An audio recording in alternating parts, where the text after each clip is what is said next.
do a fair bit of work. They might have to do their homework, wash the dishes or their parents' car, or even get a part-time job on weekends. But what if you had to work 18 hours a day in terrible and dangerous conditions and only got paid a few dollars or none at all? Makes your chores at home seem pretty reasonable now, doesn't it?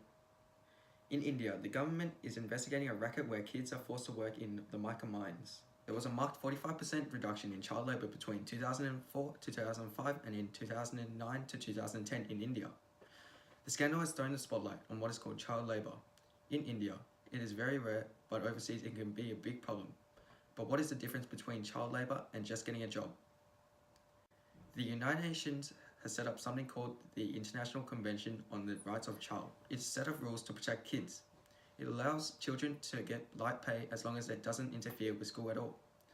But it's called child labour when a child is too young, if the job stops them from going to school, if it's harmful, or if it's forced. Around the world, it is estimated that over 200 million children are caught up in child labour. That's 10 times the whole population of Australia. The United Nations says the biggest problem is in the Asian Pacific, where 127 million kids are put to work. So what sort of work do they do? Physical work is the most common form of child labour. Children are engaged in manual work, in domestic work in family homes, rural, in cotton growing, at glass, brass and lock making factories, in embroidery, rag picking, bead rolling, in mining and stone quarrying, brick kilns and tea gardens, amongst others. Interviews with workers and local communities discovered that children were not only risking their health in abandoned ghost mines of official radars, but were dying in the unregulated crumbling mines, with 7 kids killed since June in eastern state of Jharkhand, India. 12-year-old Cab enjoys child labour on a day-to-day basis, working for hours on end in hazardous environments of the ghost mines in Jharkhand, India. Cab was working in an open mine pit outside his village in Jharkhand's Kodama district when a part of the tunnel collapsed. His nightmare stems from suffocating in the debris for a few minutes before being rescued. I first started working at the mica mines at the age of 9. More than half the children of our village are engaged in mica mining, and so are their parents. The youngest are 6 or 7 years old. It is tough to work. Some of the minerals may be found on the surface, but a great bit of it has to be taken out of the tunnels. Cuts, scratches and injuries from the iron implements are an everyday thing.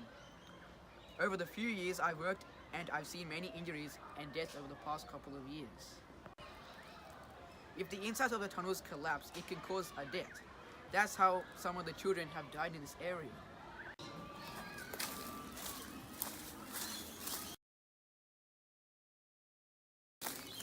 I'm Cavalon, and I spend most of my time here working in the mines for at least 8 hours a day. It's a real struggle. 2 months ago, I was lucky enough to survive a scary accident that always took my life away. I was scraping and digging out some dirt when I hear rocks crumbling above me. I tried to escape, but it is too late. All I could remember was that my feet and my stomach was covered with heavy, dusty rocks. With pain rushing through my legs, I yelled for help. I was saved at last. I went home to rest and arrived back at the mines the very next day. In Australia, kids aren't allowed to leave school to get a job until they are 15, and if they have worked before, there are strict guidelines saying that they can't be treated unfairly. Overseas, there are lots of organisations and people who are working hard to stamp out child labour, and hopefully one day, the only place you'll see it will be in your history books.